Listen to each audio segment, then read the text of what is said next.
अस्सलाम वालेकुम। मैं शगुफ्ता की रसोई से आज अपनी रेसिपी शुरू करने से पहले मैं अपनी पूरी फैमिली, शगुफ्ता की रसोई की पूरी फैमिली की तरफ से मैं अपनी यूट्यूब फैमिली, फेसबुक फैमिली को दीपावली की बहुत बहुत मुबारकबाद देना चाहूँगी। आप सबको, यूट्यूब फैमिली और फेसबुक फैमिली को, हमारी शगुफ्ता की रसोई की फैमिली की तरफ से दिवाली बहुत बहुत मुबारक हो। मैंने सोचा जब दिवाली का मौका है तो क्यों ना ऐसी कोई रेसिपी बनाई जाए जो कि हमारे यहाँ पे दार्जिलिंग की बहुत फेमस रेसिपी है। आज मैं बनाने वाली हूँ अपने बहन भाई, जो नेपाली हमारे बहन भाई हैं, उनकी पसंदीदा रेसिपी। क्योंकि ये एक रेसिपी ऐसी है कि मतलब खाली हमारे नेपाली बहन भाई नहीं, हम लोगों को भी बहुत ज़्यादा पसंद आती है। तो मैं आज बनाने वाली हूँ सेल रोटी।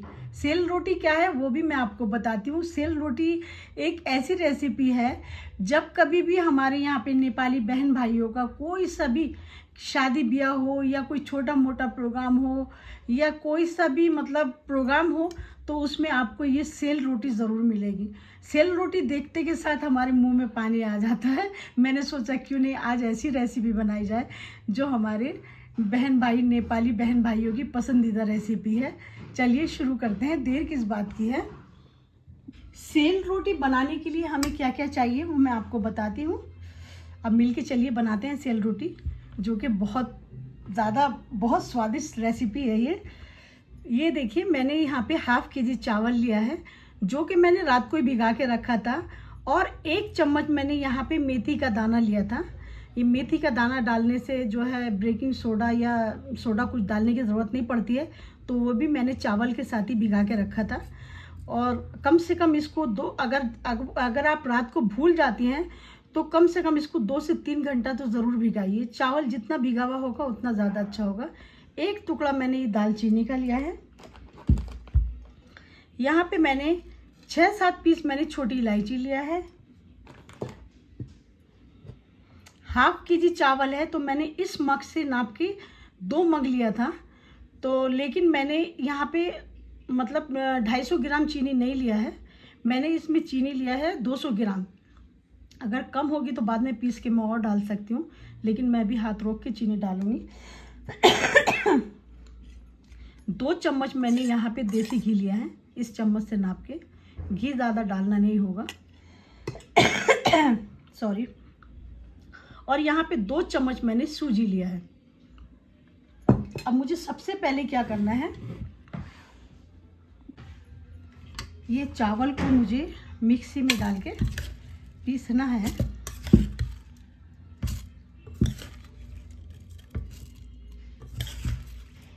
ये चावल मैं 2 बार में पीसूंगी। मैंने ये ½ कप से कम दूध भी लिया था, दूध बोलना भूल गई इसे शायद मैं।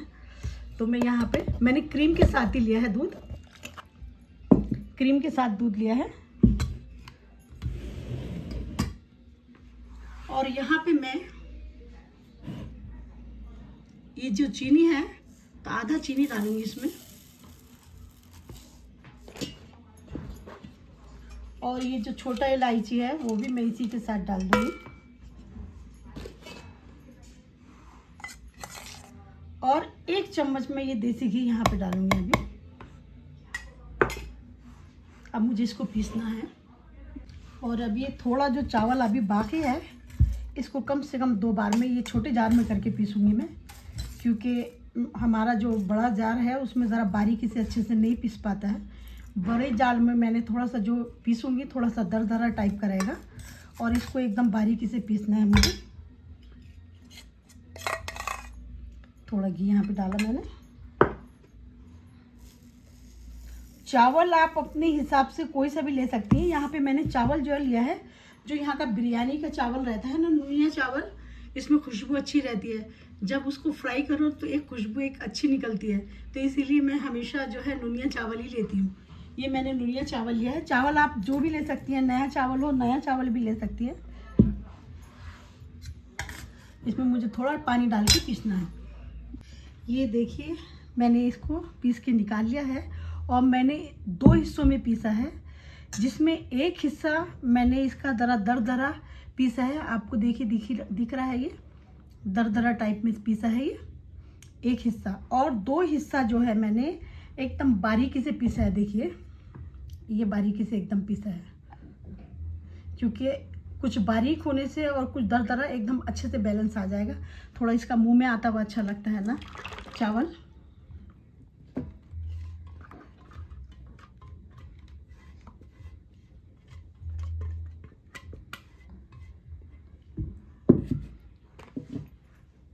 और ये तो अब थोड़ा पतला हो जाता है, क्योंकि इसको थोड़ा पानी डाल के पीसना पड़ता है। तो ये जो 2 चम्मच सूजी है, तो मैं यहाँ पे ये सूजी डालूँगी। सॉरी, सूजी मैंने अभी कम ही डाली है, क्योंकि फूलने के बाद से ये सूजी इसको जितना भी इसका एक्स्ट्रा पानी है वो सब उसमें जब्त हो जाता है।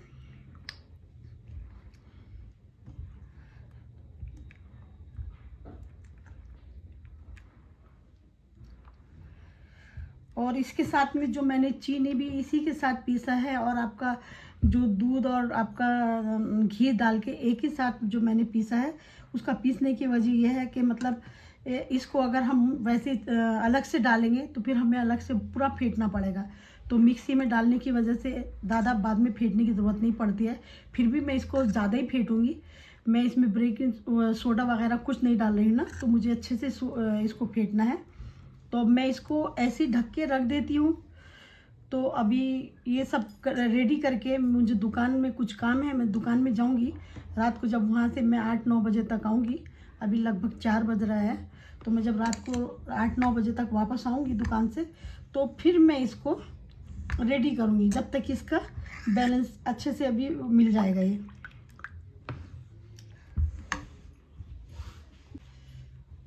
4 बज रहे हैं ना, रात को 9 बजे तक एकदम ये बिल्कुल सही हो जाएगा। जब थोड़ा ये गाढ़ा पड़ेगा तभी मैं इसको अच्छे से फेंटूंगी। अब मैं इसको ढक के रख देती हूँ। अभी जब मैं दुकान से आई, आने के बाद मैंने ये जो सेल रोटी का रेडी करके गई थी, तो देखा तो थोड़ा सा मुझे गीला लग रहा था, क्योंकि मैंने इसमें जो सूजी थी मैंने हाथ रोक के डाली थी। ज़्यादा सूजी होने से फिर उसका टेस्ट इतना नहीं आता है, तो इसीलिए मैंने हाथ रोक के डाली थी। मैंने कहा भले से मैं बाद में इसमें अगर कुछ गीला होगा तो मैं बाद में डालूँगी, तो इसीलिए ज़्यादा ही गीला लग रहा है मुझे। तो यहाँ पे मैं ये जो सूजी है, तो मैं यहाँ पे सूजी थोड़ी और डालूँगी। लगभग 150 ग्राम सूजी मान लीजिए। हाफ केजी में मैंने 150 ग्राम सूजी डाली है। और यहाँ पे मैं 2 चम्मच मैदा डालूंगी।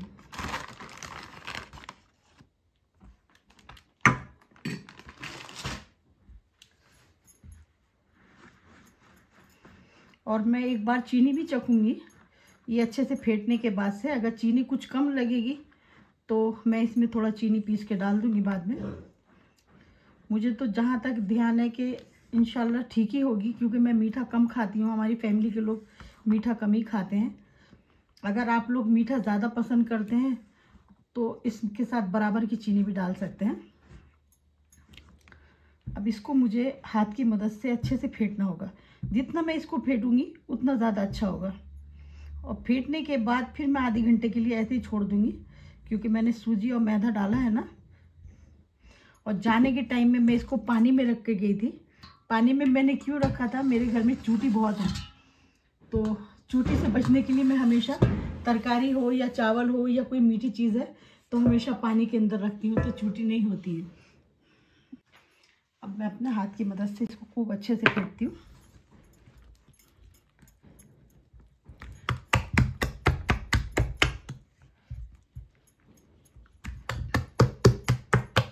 इस तरह से फेंटना है मुझे। आगे मैं आपको दिखाती हूँ। ये देखिए, मैंने इसको बड़े बर्तन में लौट के एकदम अच्छे से फेंटा है, क्योंकि कम से कम मुझे इसको फेंटने में आधी घंटा लगा। और देखिए, अच्छा पिटाई की पहचान आपको मैं बताती हूँ। ये बबल्स आपको दिखाई दे रहे होंगे, ये अच्छा पिटाई की पहचान है। जब ये समझ लीजिए बबल्स आने लगे तो एकदम अच्छे से फिट चुका है ये। और हमेशा बड़े बर्तन में फेंटिए, और इसमें आधा केजी समझ लीजिए चावल लगा है, और चीनी भी मुझे कुछ कम लग रहा था तो समझ लीजिए 250 ग्राम चीनी लगा है, 500 ग्राम चावल है, और 150 ग्राम मैंने सूजी डाला है, और 2 चम्मच भर के मैंने मैदा डाली है, और 2 चम्मच घी। बाकी का तो आपको दिखाया है मैंने सब। और जितना हो सके इसकी फिटाई जितनी अच्छी होगी उतनी ज़्यादा ये नरम होगी। और देखिए अब इसका मैं दिखाती हूँ, अभी बनाने के लायक हो गई है।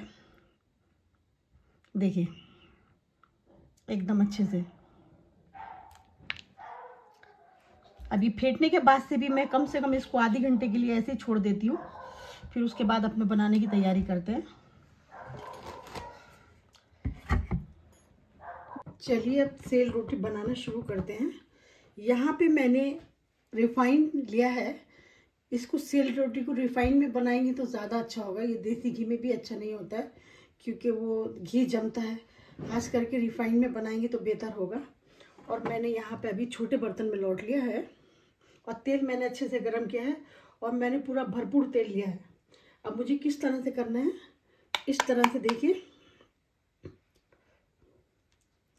मुझे ये हाथ में लेना है इस तरह से।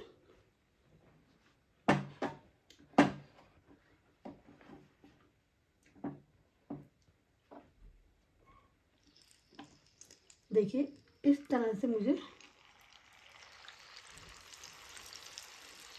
एक आध बार शुरू में हाथ नहीं बैठेगा तो बिगड़ेगी, लेकिन कोई बात नहीं है।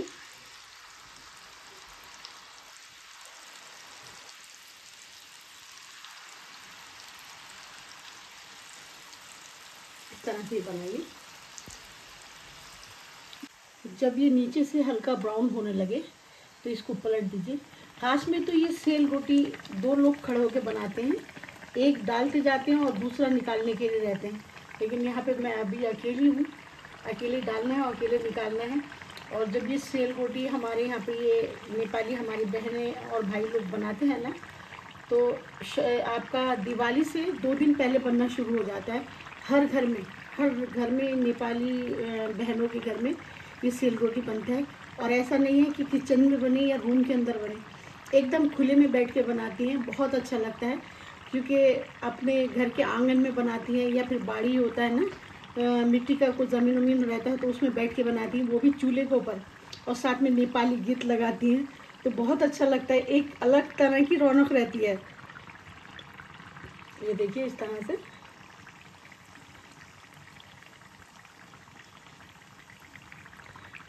घी ज़्यादा नहीं डाला है, घी नहीं डालने की वजह से देखिए ये सेल रोटी फैल नहीं रही है। अगर घी ज़्यादा डाल देंगे तो ये सेल रोटी एकदम फटने लगती है। अब इसको इस तरह से निकालना है।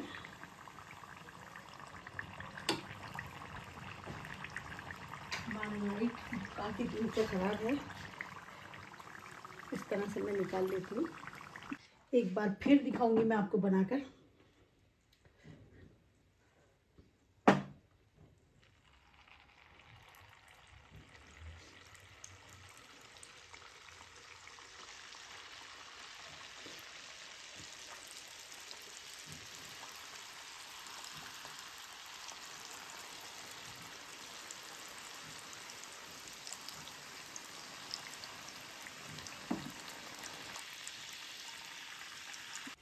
ये देखिए मैंने 3 बार में अच्छे से बना के निकाला है। हाँ, लेकिन नेपाली लोग का मुकाबला नहीं कर सकती हूँ, उनके बनाने का अंदाज ही अलग है।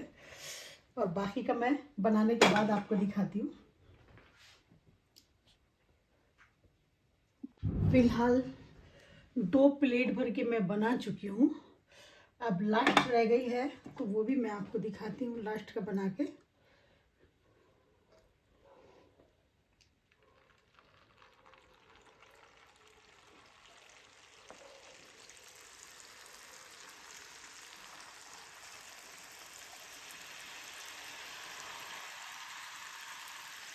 हमारे नेपाली बहन भाइयों को मानना पड़ेगा, बहुत मेहनत के साथ बनाते हैं।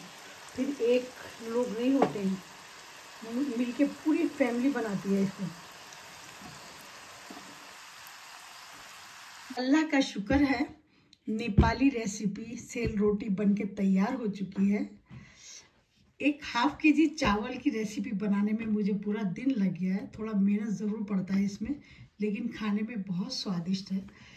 और समझ लीजिए, जब मुझे हाफ केजी चावल की रेसिपी बनाने में, सेल रोटी बनाने में सॉरी, पूरा दिन ख़त्म हो गया, तो जब हमारे यहाँ पे ये नेपाली बहनों को मानना पड़ेगा, जब दिवाली होती है, दिवाली के टाइम में एक एक घर में 5-5, 6-6 केजी की सेल रोटी बनती है।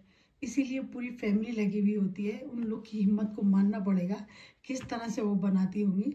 फिर मैं वही बोलूँगी कि जिस काम में मेहनत होती है वो चीज़ स्वादिष्ट बहुत होती है। आप लोग भी एक बार ज़रूर ट्राई कीजिए। कोई भी मुश्किल काम हो, तो जब आप काम करने खड़े हो तो उस काम को अपने ऊपर हावी मत बनाइए। काम के ऊपर आप हावी हो जाइए, काम करने में बहुत आसानी होगी। मुश्किल काम भी एकदम आसान हो जाता है। और जो यहाँ के हमारी नेपाली बहनें हैं और भाई लोग हैं, तो ये समझ लीजिए बहुत मेहनती लोग हैं। उन लोग की मेहनत को देख के हम लोगों को हिम्मत आती है कि वाकई वो बहुत मेहनत करते हैं, बहुत मेहनती लोग हैं। हमारे यहाँ पे दार्जिलिंग में दिवाली और दशहरा बहुत ज़्यादा धूमधाम से मनाते हैं, और यहाँ के लोग दिल खोल के खर्चा करते हैं। कभी आपको मौका मिले तो आप आके देखिए दिवाली दशहरा यहाँ पे कितना अच्छा होता है। और देखिए, आपको मेरे सेल रोटी छोटा बड़ा साइज़ ज़रूर मिलेगा, लेकिन टेस्ट में फ़र्क नहीं मिलेगा। और मैंने जो इतने अच्छे से पिटाई की है, तो देखिए कितनी नरम है ये सेल रोटी, और खाने में भी बहुत स्वादिष्ट हुई है। मैं यही बोलूँगी, एक बार आप लोग ट्राई ज़रूर कीजिए। अगर वीडियो अच्छी लगी तो एक लाइक और शेयर सब्सक्राइब ज़रूर कर दीजिए। जब तक दुआओं में याद रखिए, इंशाल्लाह जल्दी एक नई रेसिपी के साथ मुलाकात होगी। पूरी वीडियो देखने के लिए थैंक यू सो मच। जाने से पहले सब्सक्राइब करना नहीं भूलिए। Thank you.